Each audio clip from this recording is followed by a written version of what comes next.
Hey, everybody from the Patreon who's listening to the Spoiler Talk. Welcome to the Spoiler Talk for Chicago by David Mamet. We wrapped up our general conversation over on... It doesn't matter. You're not listening to this in the sequence. I have this fantasy that someone out there like plays the episode, Stops. pauses it, jumps over, listens to the Spoiler Talk, and then comes back to finish it off. No one does that. So, No, but we have to keep making it seem that way so that other people will be like, well, shit, clearly I'm missing something that's happening right now. Yeah.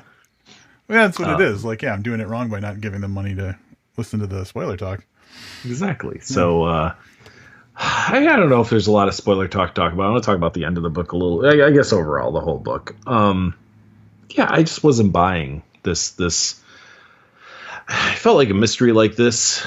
I kept expecting Parlow to have somehow been part of it. There had to be some reveal of something we saw like and or knew from the story. Instead, it's like this completely anonymous guy. His name is mentioned once, like 6 pages from the end of the book. And then Mike goes and kills him. And I was kind of calling bullshit on the investigation, not tying closer to home for him. I liked, and I kind of suspected that the murder of Annie had nothing to do with him. Like I had that suspicion. So then that was fine, but it's just, I don't know. I just felt it was weak from a just an overall story standpoint. So there's a couple of things that this book made me think of that I wasn't expecting it to. And, the reveal of the killer actually reminded me of the Rob Hart book, New York, right? Where the killer was an entirely, inconsequential random kill, right? Yep. So I thought about that book when the killer was revealed in here.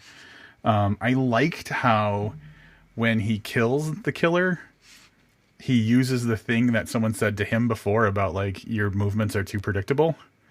Like he uses that to figure out how and when he's going to kill the killer. So that was fucking great. I felt really good about that. But yeah, it was a little bit disappointing that there wasn't more to it. I did like the fact that it wasn't Mike that caused her to die. Like she would have died no matter what his involvement in her life was. Right. I thought that was good. Yeah, no, and I thought that was good too. I also really liked that although this all kind of played on Al Capone, and at one point he kind of walks past Al Capone, and Deanne O'Banion is mentioned, 50 times, that he never actually dragged them into the story. Right. Like the story was lent an air of authenticity because these people existed. Yeah. But he kept kind of like brushing up against like just people who are just under them instead of him sitting across from Al Capone in the penultimate scene. Right. And delivering that letter and getting the information that he needs. He happens to just walk past the booth Al Capone is eating dinner at. So I thought that was handled really well. I agree. Like the use of the mob in this story was pretty much dead on, because to overuse it or to like have this Mike Hodge guy from the Tribune suddenly have enough juice where he could be meeting with like Al Capone and stuff would have taken us out of reality. And like he needed to be not big enough in order to sell the story of his love with this little flower shop girl. So great use of the mob. It's almost one of those, like, I love it when there's a character that is great because it's never used kind of things. Yep. And that's definitely like, which made Al Capone and all the other mobsters more of the backdrop. So one of my favorite moments in the book is when he doesn't talk to Al Capone. Yeah. Well, that's, like I said, that was handled really well. Cause I was getting worried, that he would try to take and so his story doesn't affect history.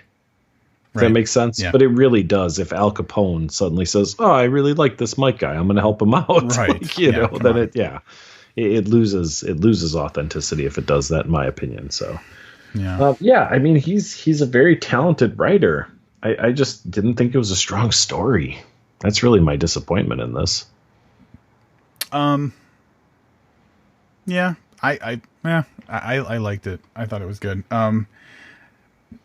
The other thing, and this might be something that I just talk about in my wrap up, but it was something that I thought about this made me think of, and I wanted to get your opinion on, was So this is really a story about an investigative journalist who just investigates something that's personal to his life, the murder of his love.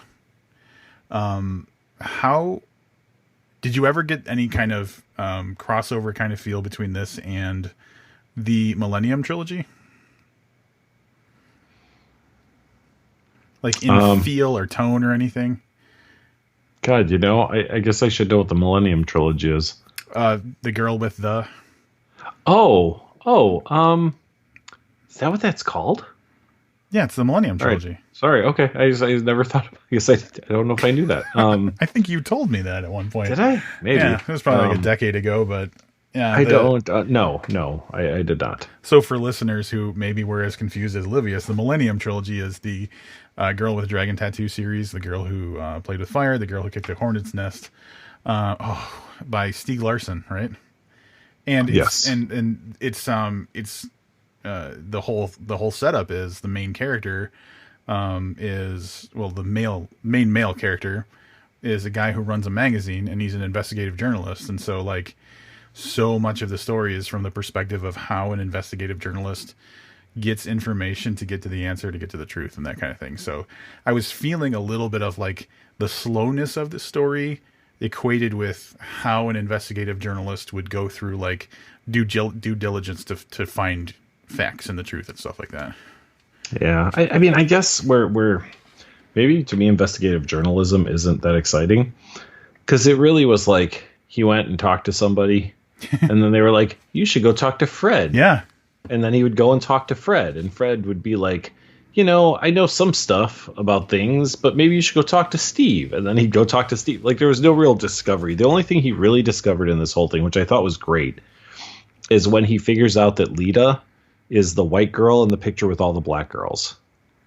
Yeah. That's probably the only thing where I was like, oh, nice. Like, that was a good, like I figured something out moment. Yeah. Because it wasn't someone else just handing him information.